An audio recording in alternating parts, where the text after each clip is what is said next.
Okay, good day everyone. You are welcome to another section of AE Science tutorial. Um, Today we are going to be talking about organic chemistry. Now, when we talk about organic chemistry, we'll be talking about the definition of this organic chemistry. We're going to be talking about derivation, and we're going to be talking about the classification for today's in this particular section of this video. So, I said we're going to be talking about the definition,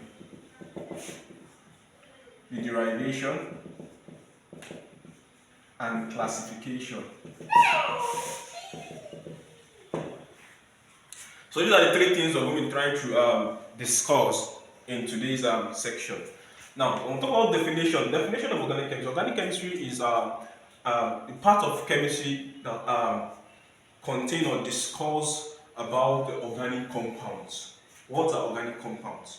Organic compounds are compounds that deals with carbons. These are compounds that deal with what? Carbons. Now, it will interest you to know that majority of the things we do on majority of our activities, daily activities, deals with what? Organic compounds. From what we eat, from what we drink, from what we see, even what we breathe, deals with what? Organic compounds. Now, when we talk about organic compounds, we're talking about we have natural organic compounds. That means the what? The compounds that exist naturally on the earth. We also have artificial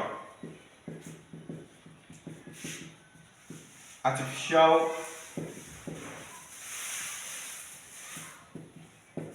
artificial organic compounds, which are also called synthesized organic compounds. So we say we have natural organic compounds, we also have artificial or synthesized organic compounds. Don't forget when we say organic compounds are compounds that deal with what? Carbon. So when we say natural organic compounds, these are compounds that occur naturally, they exist naturally. For example, a typical example is what we eat, like carbohydrates, which is the leaf. The leaf we actually see, that's a plant. From animal, we have protein, which are also organic compound, natural occurring organic compound. We have crude oil, we have animal, from there we have protein, we have plants, from there we have carbohydrates, then we have crude oil, which are organic decays. These are natural occurring organic compounds. Animal, we have protein from animal, we have from plants, we have carbohydrates, and from our organic decay, we have the crude oil. Now, that's about the natural occurring organic compounds. We also have artificial or synthesized organic compounds. What we said artificial or synthesized, these are man-made, or these are things or organic compounds that have been synthesized in the lab, probably even in the industry. A large a large example is industry, where we have the production of drugs. We have production of drugs. We have production of cosmetics. These are things that actually what deals or that contains organic. They're actually precursor to this kind of products. Meaning that they are something that material that can use to produce this product. So when we say artificial organic compound, they are organic compounds that we synthesize in the lab, and they are very useful in our daily lives. Now let's go to classification, or sorry, derivation of organic compound. Now we should all know that organic compounds are majorly derived from hydrocarbons. They are majorly derived from hydrocarbons. But we should know that when we talk about organic compounds, it is of two classes. We have hydrocarbon and we have heteroatoms. Talking about organic compounds, we have hydrocarbons and we also have heteroatoms. Now, one thing we should know is that organic compounds are majorly derived from hydrocarbons. They are majorly derived from hydrocarbons. Now, let's talk about what are hydrocarbons. Now, hydrocarbons are compounds that only contains hydrogen and carbon. from the word hydrocarbon. So it contains hydrogen and carbons.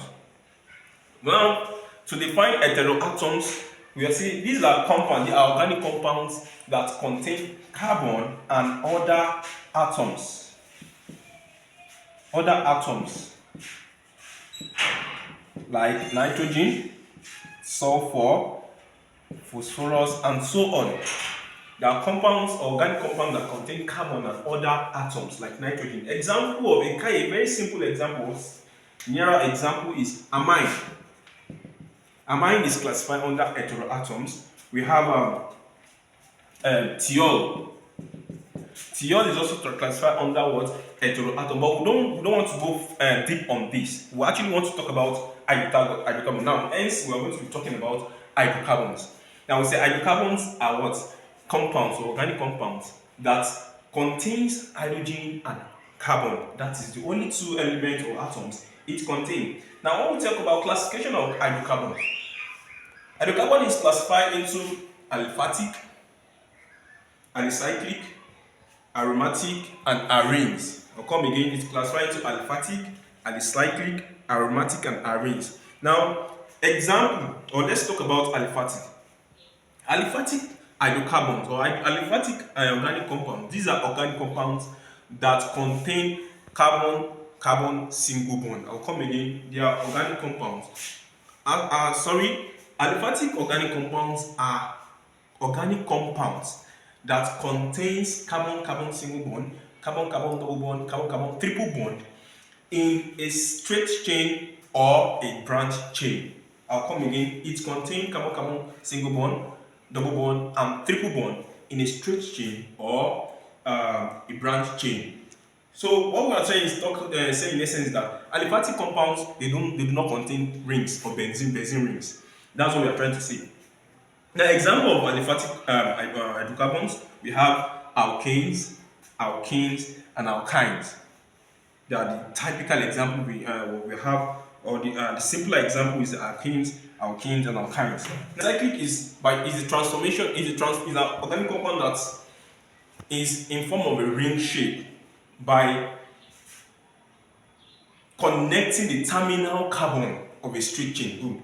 Now, alicyclic again is an organic compound that is formed by the transformation of a straight chain by connecting the terminal carbon into a ring form. An example is we have the cycloalkane, cycloalkane.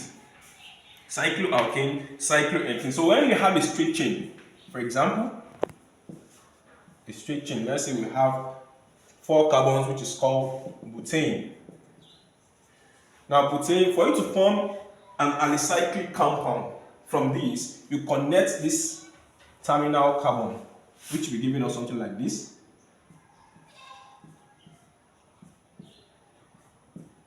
So we are connecting this and this together to give us what?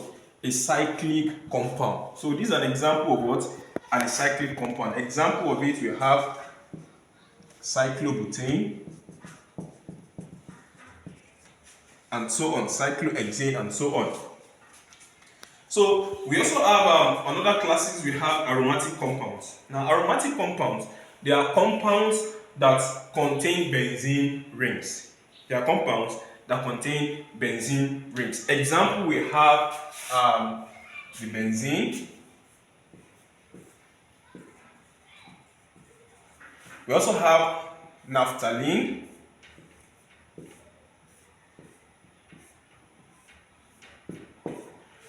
This is naphthalene. We also have anthracene. That's connection of 3 benzene.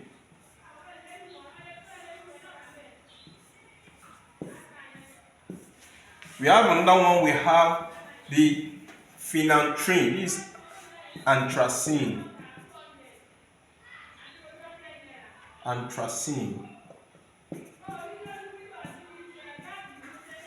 Then we have phenanthrene.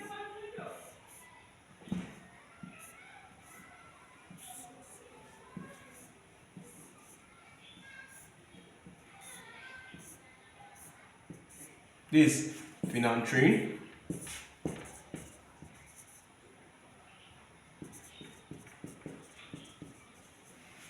Now, these are examples of aromatic compounds. So, moving to arenes, arenes is actually formed, they are compounds that are formed from the connection of aliphatic compounds and benzene and aromatic compounds. That means you're connecting two of these classes. That means the aliphatic and aromatic give us arenes. Arenes is formed by aliphatic compound and aromatic compound. Example is the styrene, we have the toluene. Let's say, for example, let's pick this benzene now. By substituting one of its hydrogen, you have a toluene.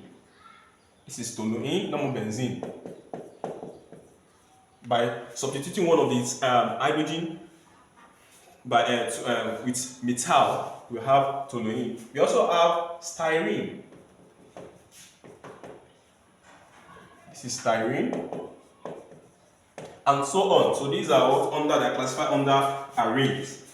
So having known that we know that the classification of hydrocarbon, we have the aliphatic, we have the alicyclic, we have the aromatic, and we have the arenes.